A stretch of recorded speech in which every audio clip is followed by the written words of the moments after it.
श्रोते हो, सामाजिक, वैद्यकीय आणि सांस्कृतिक क्षेत्रात गेल्या 27 वर्षापासून कार्य करणाऱ्या सुप्रसिद्ध लेखिका डॉक्टर सुधा कांकरिया यांनी लिहिलेल्या प्रिय गोडोलीस या पत्रमालिकेतील आता आपण ऐकूयात पत्र 48वे, सामाजिक ऐक्याची बांधणी वारी. प्रिय गोडोली, अनेक उत्तम आशीर्वाद.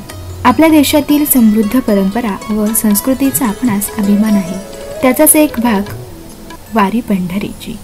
लहान मोठे, स्त्री पुरुष, गरीब श्रीमंत, सर्व जाती धर्माचे, सर्व वर्णाचे लोक वारीत सामील होतात. सामाजिक ऐक्याची बांधणी येथे होते.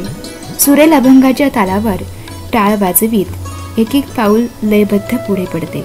भजन, टाळ, मृदुंगाच्या गजरात तो स्वतःला विसरतो. एका आगळ्या वेगळ्या भाव समाधीत विसावतो. समाधानाची, आनंदाची लकेर त्याच्या चेहऱ्यावर उमटते. विठू आईच्या प्रेमाचा पाझर अनुभवत तो आनंद सोहळ्यात सहभागी होतो. जाई नगे मायताया पंढरपुरा, भेटेना माहेरा आपुलिया. माहेराच्या ओढीने, अंतरीच्या तळमळीने सर्व एकत्र येतात. ती एक संस्काराची पाठशाळा असते. नैतिकतेचा प्रवाह असतो. भक्तिप्रेमाची अनुभूती असते. सृष्टी सौंदर्याचा आस्वाद घेत घेत एकमेकांना सांभाळत, एका सुरात गात, एका दिलाने सर्व मार्गक्रमण करीत असतात. पायी चालल्यामुळे अक्युप्रेशनचा लाभही मिळतो. मनात प्रसन्नता दाटते. आरोग्यही निरोगी राहते. अनेकविध जणांच्या भेटीगाठीमुळे सामाजिक समरसता वाढीस लागते. नवे ऋणानुबंध साकारतात.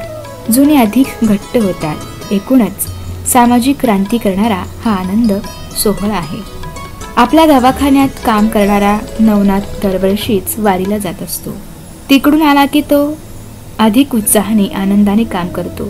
त्याची आई, बायको, मुले सर्वांनाच तो घेऊन जात असल्यामुळे एक कौटुंबिक सहलही साजरी होते. सर्व परिवार आनंदाने तृप्त होतो. नेहमीप्रमाणे यावर्षीही तो जाऊन आला.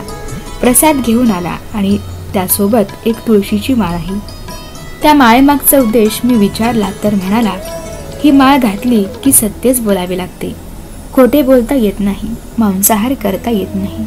मानवी जीवनाला विधायक वळण लावणारा, संयमाचे शिक्षण देणारा, खरेपणाची शिदोरी देणारा हा निर्णय मला खरंच भावला. तुझीच सवाई.